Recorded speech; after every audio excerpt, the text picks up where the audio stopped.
Hey guys, this is Dissb. This is footage of my Prestige 8 Warlock Mage.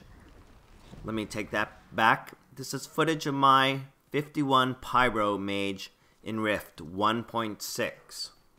I was just curious to see how much damage Pyros we're going to be doing in Rift 1.6, so I'm running 51 Pyro, 15 Archmage, and 0 in Archon. I've also done something a little different in comparison to all my other videos, which is I've enabled the ability icons and ability names just so you can see or gauge what sort of damage you can expect to be doing as a Prestige 8 Mage. I'm pretty much a one-trick pony when it comes to mages. I haven't strayed, or I've never strayed away from the Warlock, so playing 51 Pyro is completely new to me. And it's going to be mainly used for test purposes, just to monitor damage. I'm going to slow the clip down to 50% here, and please note I never use internalized charge or heat wave. I'm just pretty much going to use 6 different spells, your 6 main spells, which are the ones I was really curious to see. This Pyromancer lives for quite a long time, which is great because it's really going to show us all the different spells within the arsenal of the Pyromancer. You'll see a wide variety of spells that I use here, including Fireball, Countdown, Flame Bolts. Here's some Flame Bolts. These Flame Bolts hit extremely hard. Here comes Cinder Burst, 1200, followed by a Fireball, 1700 crit, and I'm going to drop an Inferno, which also crits at almost 1700. Back at normal speed here, looks like they have the part, but I'm not going to focus too much on the part. Instead, I'm going to try to Cinder Burst this guy, about 1100. Followed by a Fireball that hits for almost 1600 non-crit. Not too bad. Here we get another Cinder Burst. Hits for about just under 1000 non-crit again. And the Inferno here hits for 650 non-crit. Now, one of the things I'm noticing instantaneously is the global cooldown ability that's new to the Pyro. I am definitely able to cast my spells a lot sooner. Very noticeable and definitely a lot more fun. Looks like I get another Cinder Burst proc, which hits for just under 1000 non-crit. I'm really curious to see what my Cinder Burst crits for compared to my Fireball. Now, I'd really like to test out this build in conjunction with Warlock, now that they've made the synergy between the two souls playable. It'd be really interesting, especially since Warlock Opportunity is only 10 points into the tree, and you get 2 very useful spells, which I can see already being a problem for 51 Pyro, is you don't have a way to heal yourself. Now, if I'm not mistaken, I think it's just 8 points into the Warlock will get you 2 very, very useful spells, which is Sacrifice Life for Mana and Reconstruct. I can see 51 Pyro really playable if you had a pocket healer.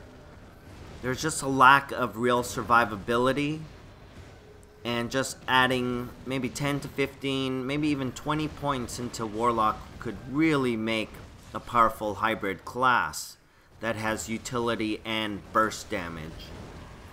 There's plenty of burst here with all the reactionary spells. Seems like I can do a lot of stuff constantly on the move. I love Countdown. It's a great way to time your burst. As much as I'd love to have Fulminate with the new changes to it, I could easily see myself giving it up in exchange for some passive abilities in the Warlock tree, such as Opportunity, increasing charge, increasing spell crit, spell damage, you name it. There's just so much more utility in the Warlock tree. There's just a lot of useless stuff in the Pyro tree that I'd much rather have an opportunity proc and drop down a Cinder Burst or a Fireball. Here I get a Fulminate, 2900 damage. I think a lot of us will enjoy playing 51 Pyro. Your basic strategy is to kill them before they kill you. Yes, it's absolutely fun just looking at these numbers. Personally, I'd like to have the flexibility to be able to maneuver them to a place where I want. I'd like to extend, bait, all the different techniques that I've been teaching in all my videos. Here I have this warrior in a one-on-one fight. I really don't know what the hell I'm doing, and eventually end up dying. Since this is my first Warfront in Rift 1.6, I always try to be unbiased. I am showing the first daily Warfront. You can see it in my quest log on the right hand side.